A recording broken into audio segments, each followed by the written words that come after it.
Dobrze. No i to Panie Konradzie będziemy mogli nagrywać już.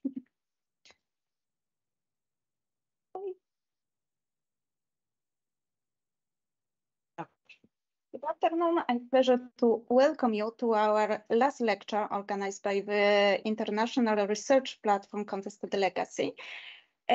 Legacies in the collaboration with the Saras department at the Sapienza University in Rome. Today's lecture will be given by Professor Zdzisław Mach from the Jagiellonia University. Professor Mach will be speaking to us about the process of construction of the memory of so-called cursed soldiers, construction of a memory by the right-wing party, Law and Justice, especially during the years 2015-2023 when it had the government. The title of his lecture is The Curse of the Blessings of the Secret Past, the Polish Right in Search for Legitimacy.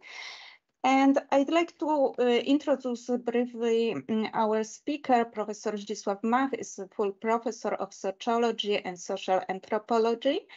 He's the founder and former director of the Institute of European Studies and one of the main authors of the European Studies curriculum in Poland. In his academic career, Professor Mach has been, among other, the Dean of the Faculty of International and Political Studies at the Jagiellonia University, the Rector's Proxy for International Cooperation, and, if I remember well, the Vice Rector of the Jagiellonia University. He's the chairperson of the Commission on European Matters of the Polish Academy of Arts and Sciences. His research interests include identity issues such as nationalism, minorities, the development of European citizenship, migration, reconstruction of identity, as well as the development of the ideas of Europe. And today's lecture will be focused on the attempt to reinvent the narrative of memory in Poland, especially on the use of myth of the cursed soldiers, namely who continued fighting against the communist regime in Poland after the end of World War II.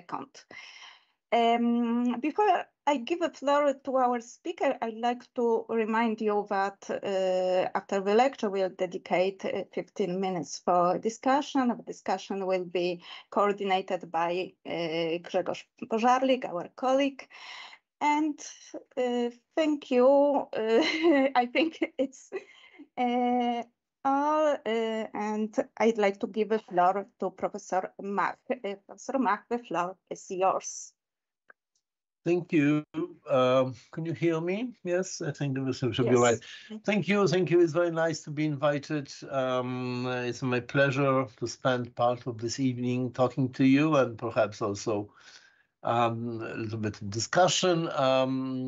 This is, of course, the most important part always.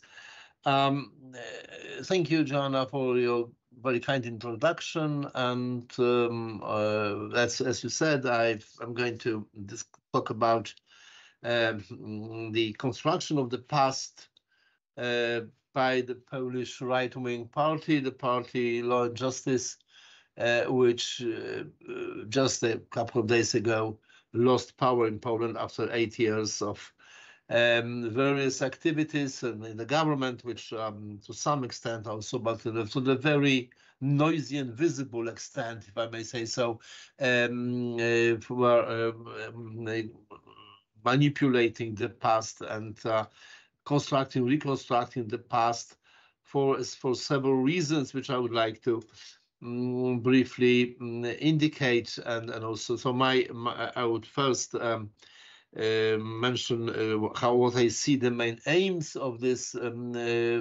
process, of this attempts, to reconstruct the past, with particular emphasis on as the title of my presentation says, the cursed soldiers, but also so the aims, and then the rest of my time I will devote to the means. So what were the means with which the authors of this attempt, the members of the party, the ministers and other activists, what they did and in order to achieve these aims. As you've heard from the chair, the Peace Party, Law and Justice Party, had the government for 8 years between 2015 and 2023. And it was very clear from the beginning that a significant dimension of their activity in government would be to what they call reinvent the memory of the past, especially of the post-communist transformation, which in Poland began in 1989 and continued through the 90s and afterwards, until Poland joined the European Union. Also in 2004, and obviously one can say that the transformation in many ways still continues. The main thing to remember is that this transformation from the beginning was contested especially by radical side of the anti-communist opposition, because it began with a kind of a deal, the roundtable agreement, roundtable debates, and then agreement with this part of the communist establishment, thanks to which one can say for the transformation went without violence and led to peaceful changes, but as it could be expected, and perhaps was not sufficiently expected, the transformation to democracy, but also to the market economy, resulted in much losses, which hit a significant part of the Polish population. Unemployment, the bankruptcy of state-owned factories. Poland didn't have much capital, or any capital really, to invest. It's not easy to build capitalism without capital. Therefore, the capital had to come from the outside, from foreign investment, and it was also contested by people whose main aim was to rebuild the national sovereignty and along with kind of what one may call nationalistic principles. So the one aim was to invent the memory, to reinvent, to recreate, to rebuild the memory of the post-communist transition against those who were ready to compromise with the communists and in favor of more radicalism. And the Law and Justice leadership presented themselves as the radicals, as those who would have been more radical if they had a chance. And one of the main ideas was that the real transformation, the transformation which will be good for the people, good for the nation, could only happen after they came to power in 2015. Another aim was to create a sort of a populist program in which the people, which is of course the main category in the populist discourse, the people was the nation which suffered from the liberal transformation, as opposed to the elite. This is, of course, the core opposition in populist rhetorics. There is the people vis-à-vis the elite. And the people is the nation, and the elite, post-communists, new liberals, and then later the Brussels elite, the elite of the European Union, the liberal and globalized or Europeanized Brussels elite. The third aim was to create a new image of the leaders of the transformation and also the leaders of the post-communist opposition. The leaders of the Law and Justice Party, the brothers Kaczynski, the twins, Lech Kaczynski, who was president later, and Jarosław Kaczynski, who was prime minister and the leader of the party. They were twins, and it was generally known because it was a curious situation that the two twin brothers were president and prime minister at some point in Poland.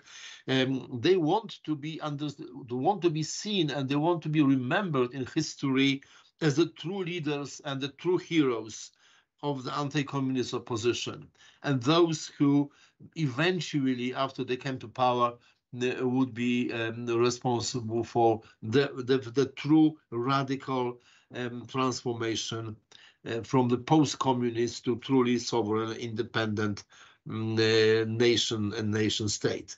And the fourth aim was to provide legitimacy, to legitimize the power of the law and justice, and it's important to legitimize what one may maybe call the revolutionary justice, a justice which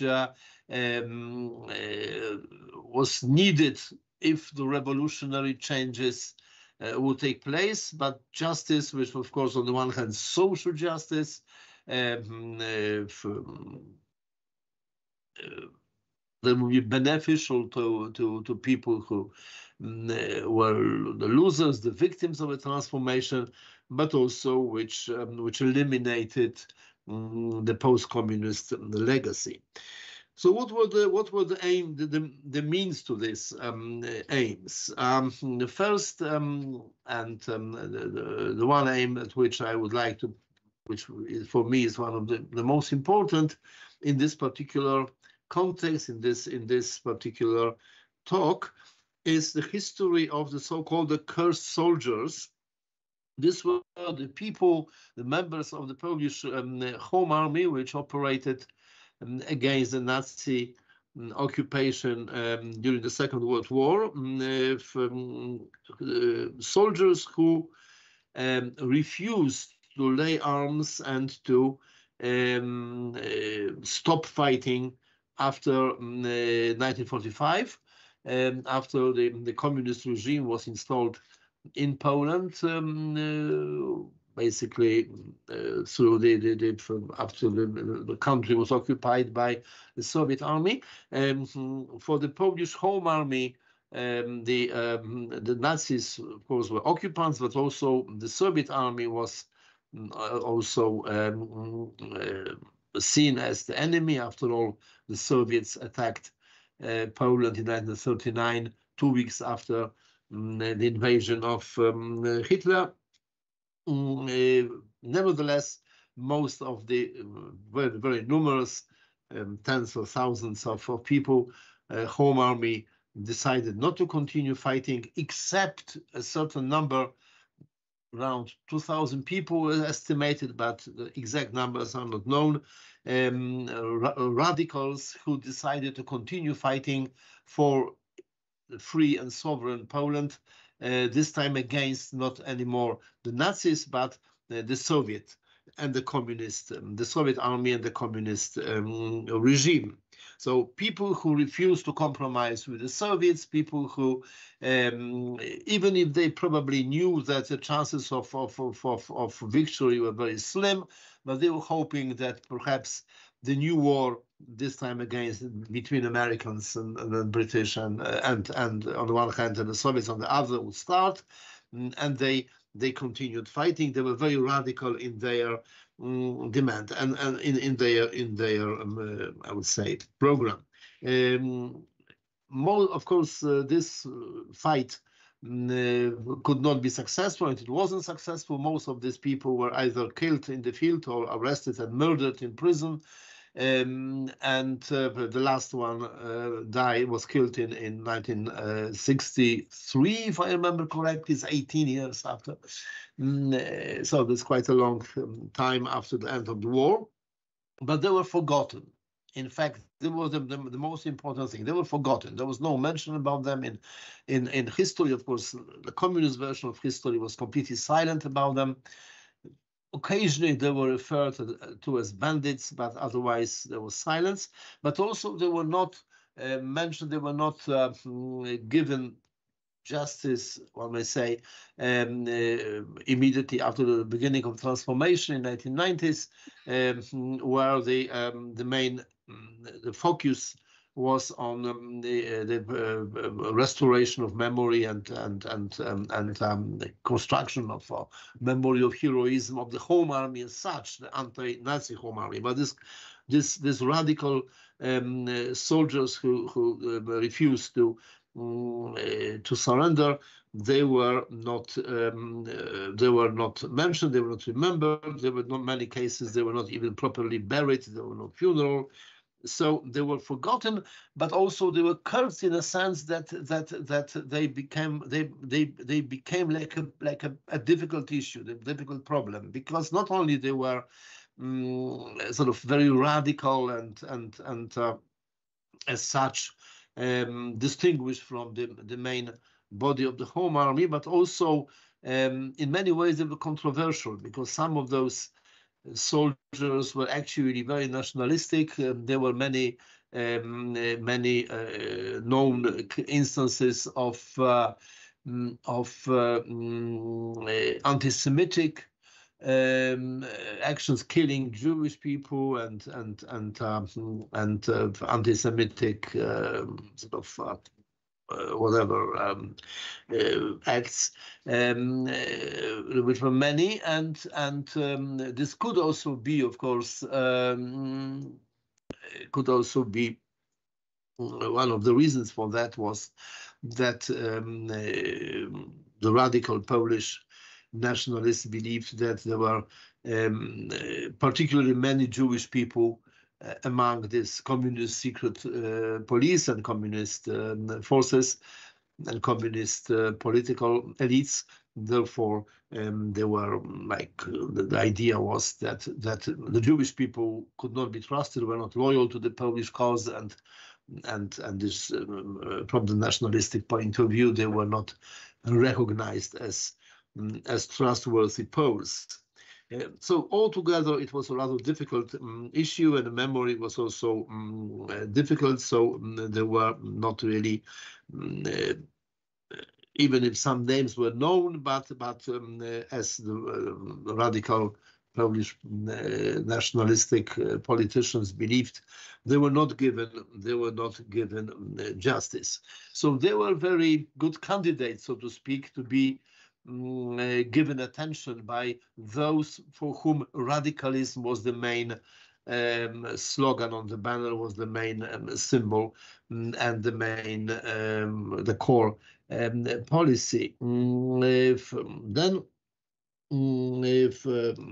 So indeed there were the Law and Justice Party launched a campaign to commemorate these soldiers, to organize their very ceremonial burial and ceremonies to commemorate them, but also it was all done in the midst of very sharp criticism of the liberal post-communist and liberal Polish governments, the one that preceded the Law and Justice,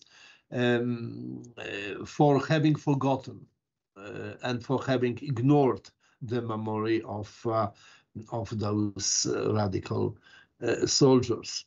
Another means through which the aims would be achieved was to eliminate from the public memory the elite, the anti-communist leaders, the leaders of a transformation, especially the chair of the Solidarity movement, Mr. Lech Wałęsa, who he was not easy to be completely eliminated, but a huge effort was made in order to eliminate him from memory, never mentioning him or mentioning very randomly, very rarely. And he was also accused of having been, before he became the head of Solidarity movement, of having been the police, secret police informant, having cooperated with the communist secret police. So he was presented as an evil person, a secret police agent manipulated by the communists, and also in his role as the leader of the anti-communist transformation, a leader of the Solidarity movement. He was presented as a very moderate, inclined to compromise, not radical enough, and therefore responsible for the problems of transformation, especially for the fact that not only just full justice was not given to those who deserved it, but also for the fact that there were liberal reforms went too far and too quickly, and it was at the cost of the poor people, the workers, the farmers, those who did not benefit from the transformation. The transformation was presented as having benefited the elites, but not the people. Here, this populist concept of the people, the poor people, the moral people, the oppressed people, the exploited people, was very, very clear. And the populist model created and presented by Law and Justice was such that on the one hand, there were the nation, the exploited nation, the poor nation, the nation deprived of its power, manipulated by the liberal and the European elites, and also with some assistance of the traditional enemy of Poland, the Germans and the Russians and whoever could be suspected of having somehow interfered in the Polish affair. It was essential to eliminate those anti-communist, the members of the anti-communist opposition who were moderate, like Wałęsa and his associates, in order to empty the place, which then could be filled by the Law and Justice leaders, by Kaczynski brothers, for instance, who were to some extent involved in the negotiation with the communists and the transformation, but were in the second row, so to speak. And the idea was that if the first row is eliminated, if Wałęsa disappears, if other people are never mentioned and never disappear from history, then the place in history would be empty and it could be filled by the leaders of the Law and Justice, who will be presented as the just ones, the radical ones, those who should be given true credit for the successful transformation and recognition and trust for their future role. Then another means which I would like to mention is the introduction of revolutionary justice. Revolutionary justice, which is a justice which ought to be given to people, and which may require the change of law. The leader of Law and Justice, Jarosław Kaczynski, openly and clearly, and many others, of course, expressed the view that the law cannot be an obstacle against necessary changes. That if there is a revolution, if there is a radical transformation needed, then the law had to be changed, and we shouldn't be told that you cannot do this or that because of the legal situation, because of the law. As the most criticized aspect of the law, part of the legal system, of course, was that which later and after Poland became member of the European Union, which was a European law, because it was seen as externally imposed, as imposed by the foreign power on the Polish nation. So obviously, the European Union was presented as dominated by Germans.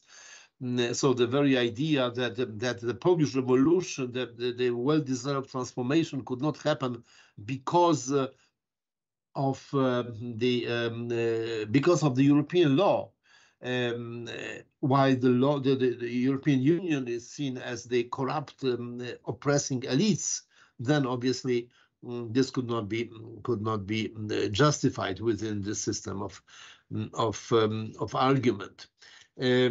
Then another idea, another attempt was to promote nationalism and Roman Catholicism as the core of Polish identity against globalization, against the European Union, and as well as against liberalism in general. The identity, which obviously always requires others in relation to whom, against whom is built. The others were the European bureaucracy, the Germans and the Russians, the traditional enemies of Poland, of course, plus the EU. And the truly Polish government, the truly Polish regime should construct the identity of Poland as a state and as a nation based on nationalism and Roman Catholicism, which is a sort of traditional, sort of 19th century concept. To this extent, of course, to this effect, also museums and other symbolic institutions, I would say, institutions of symbolic culture were employed. One of the most prominent cases of attempts to transform the memory was the history of the Museum of the Second World War in Gdańsk. The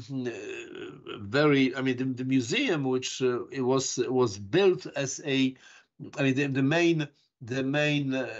was built by the government that preceded Law and Justice. The museum was built with the intention to show that the Second World, that basically the main message was war is a horrible thing. War is about suffering, about victims, about death, about destruction, not about victory. And then Museum of the Second World War was built in order to show that everybody suffered, that war brought only the disaster and suffering.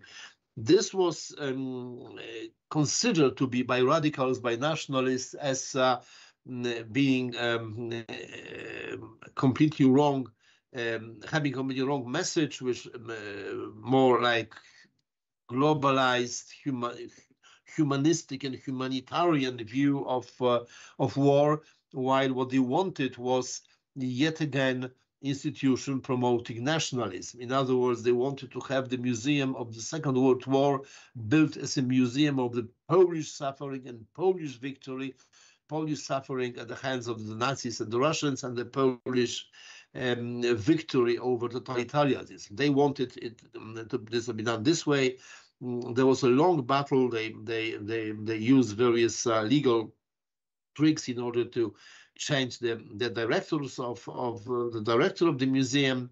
They couldn't introduce all the changes they wanted because of the legal problems, which it was impossible for the government to remove. But there was a long battle over this museum, over what should be what should be its main message. what is the European, the Second World War, and what its memory should be like. The last thing which I want to emphasize is also that the way the past was constructed, the way the past was rebuilt and presented was that the past needs to be sacred, needs to be sacralized, presented as certain and unchanging to provide ontological security against chaos and the liberal economy, migration, secularization, and all those uncertainties which, of course, were seen as a burden and sources of chaos and insecurity. So the past needed to be certain and unchanging, and for that, the best would be to present it as linked to the divine intervention, that there would be no, I mean, it was important that the past should not be freely interpreted in many different ways. There should be only one interpretation.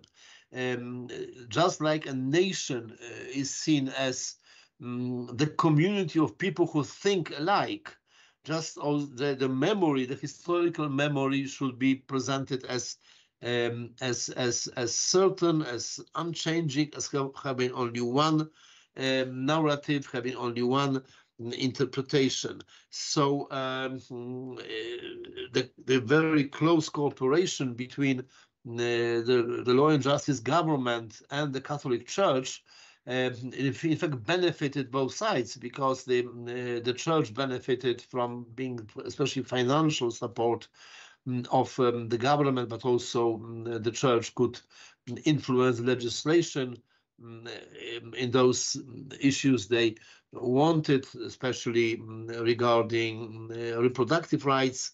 But the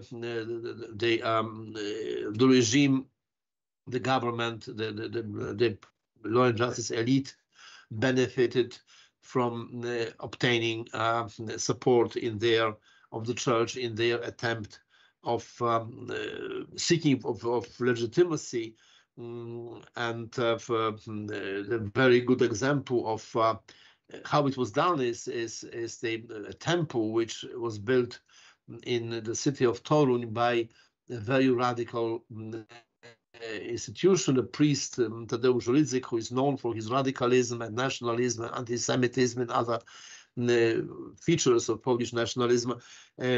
He built, and a very strong supporter of Law and Justice, he built a temple which is very, I mean, it's huge and has a rich decoration, mosaics and frescoes and pictures. And it's all tell one pretty comprehensive and very persuasive, I would say, story of the Polish history, which is all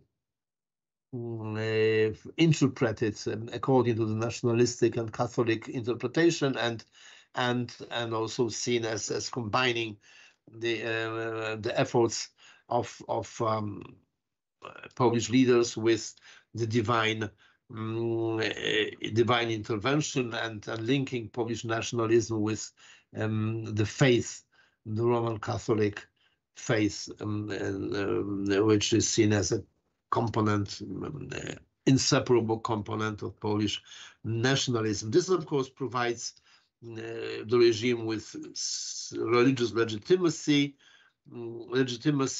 of the past interpretation, but also of the leadership, political leadership of the party. So that's basically what I wanted to talk about, what I wanted to say. Obviously, this is in a sense is one-sided picture, because it shows only the aims and the means, the instruments used by the Law and Justice party, the radical right-wing party, what they wanted to achieve, how they wanted to achieve it.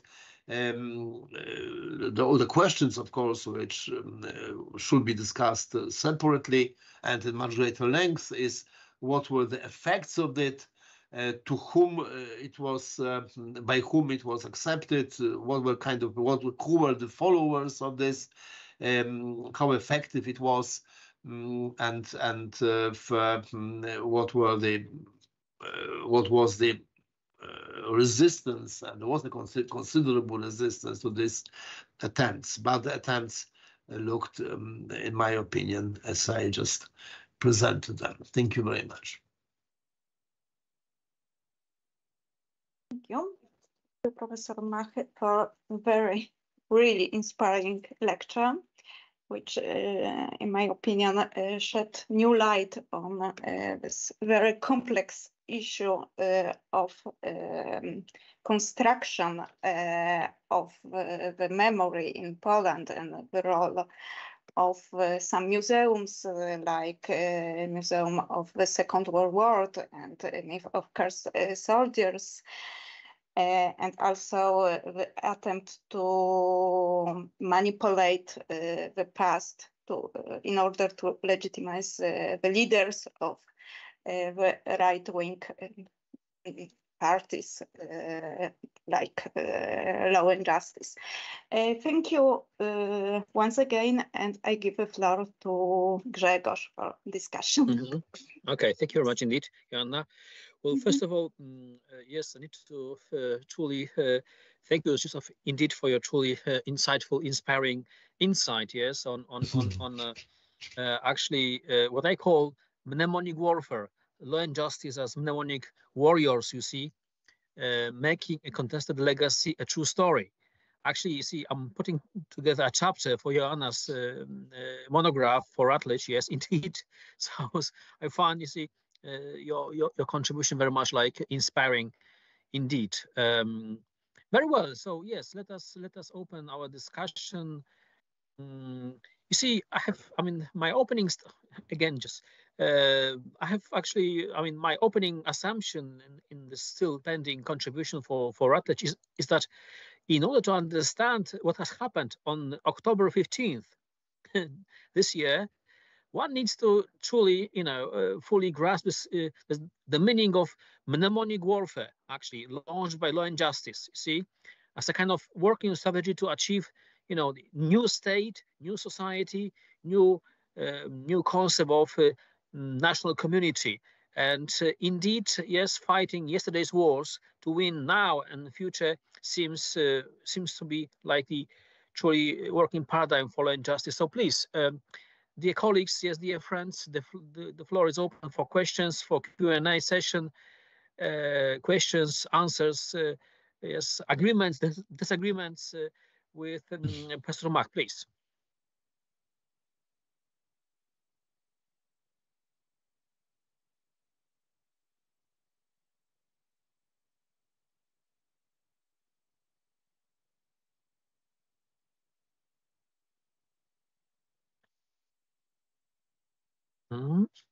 If I may. Yes. I'd like to ask, because in my opinion, of course, the myth of the cursed soldiers was the main cause of right-wing narratives in Poland, but also maybe the myth of righteous people who saved Jews during the Holocaust. It was also very important point, feature of narratives developed by Law and Justice Party. Maybe. Yeah. What do you think? Well, definitely. This is, of course, a very big topic, because it's a question of how many and why and who and what happened to them and so on. The fact is that that's very interesting, because the Law and Justice leaders were, on the one hand, they were fiercely fighting against this view that Poles could be, even to some extent, responsible for Jewish for the Holocaust. Was not in. I mean, there was, but there was this famous, infamous or notorious attempt to change the law that would criminalize any accusation of the Polish nation for this. But on the other hand, they were, as you suggested quite rightly, they were very much. They wanted to show that Poles, the good Poles, that is the Polish nation in general, the majority of Poles, at least some very courageous Poles were giving their lives to, or at least risking their lives, in many cases giving their lives to save the Jews, to help the Jews. Two important concrete events or cases to illustrate this. One was the Ulma family, the peasant family who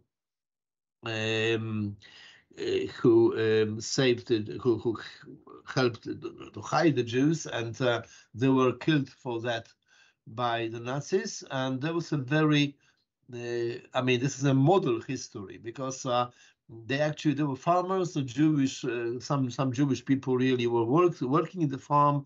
The farm probably they were not paid for it or whatever, but could be. But this is not sure, not certain what was kind of relations between the Polish farmer and those Jewish workers. But of course there was obviously for them a chance to survive, was very important.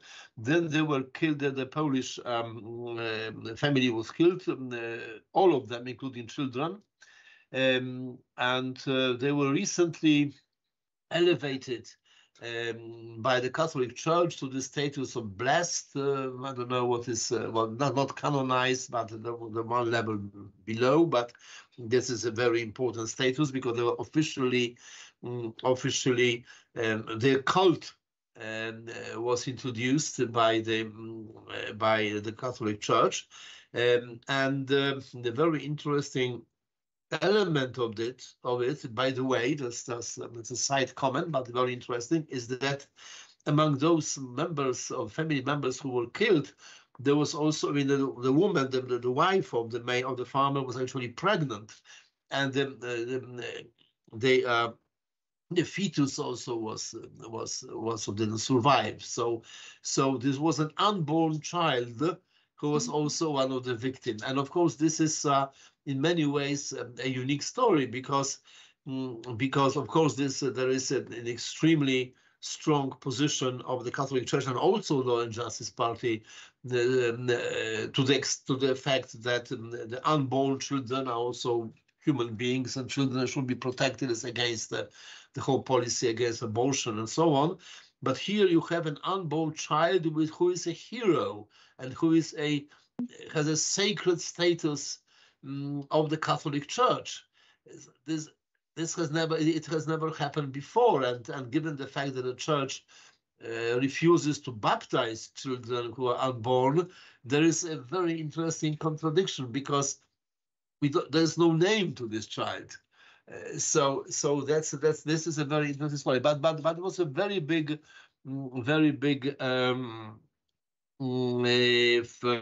event, and this requires really a separate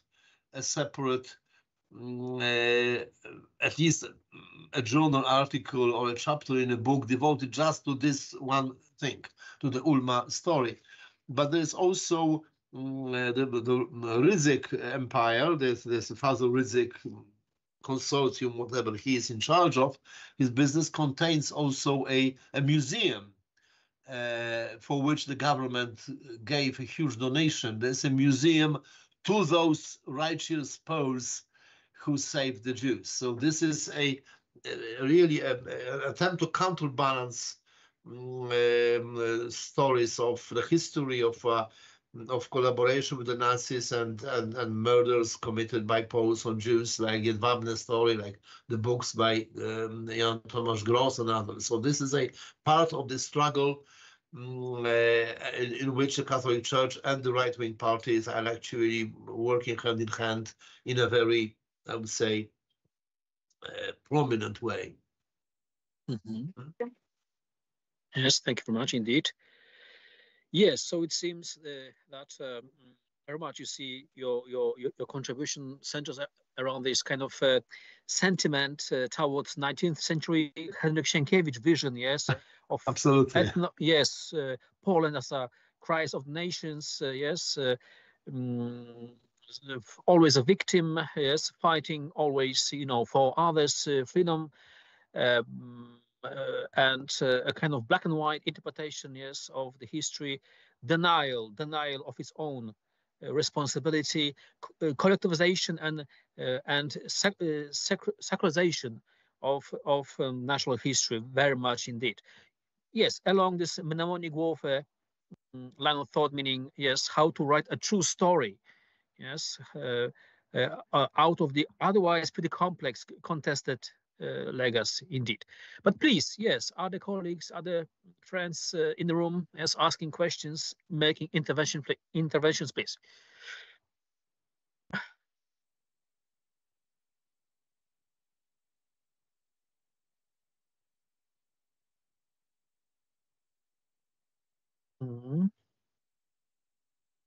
Okay. So perhaps, yes, we may slowly come to the conclusion. I believe, Joanna, yes.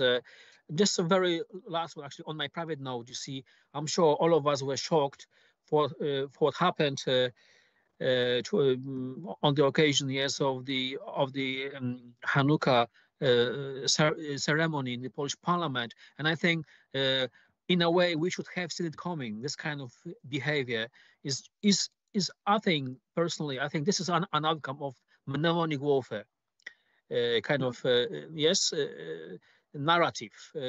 Grzegorz Braun is a clinical case of mnemonic warfare, yes, this kind of obsession with a certain vision, yes, of national history, truly devastating. But again, I would agree that equally important is our reaction, yes, individual, collective, institutional reaction, which was largely, I think, very much like encouraging.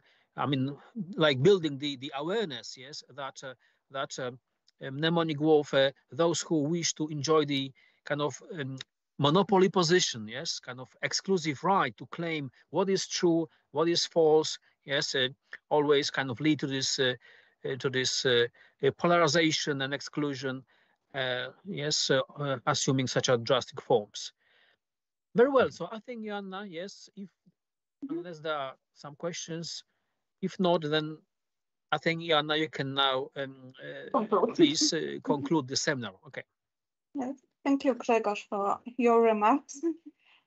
Especially thanks, Professor Mach, for really inspiring lecture.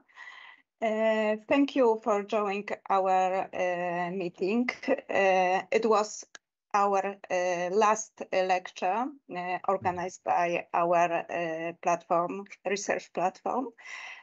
As it's also our last meeting before Christmas, I'd like to wish you Merry Christmas and all the best in the new year. Thank you. Yes, thank you. Yes. Thank you very much. Yes, thank you. Thank you. And bye-bye. Thank you. Thank you.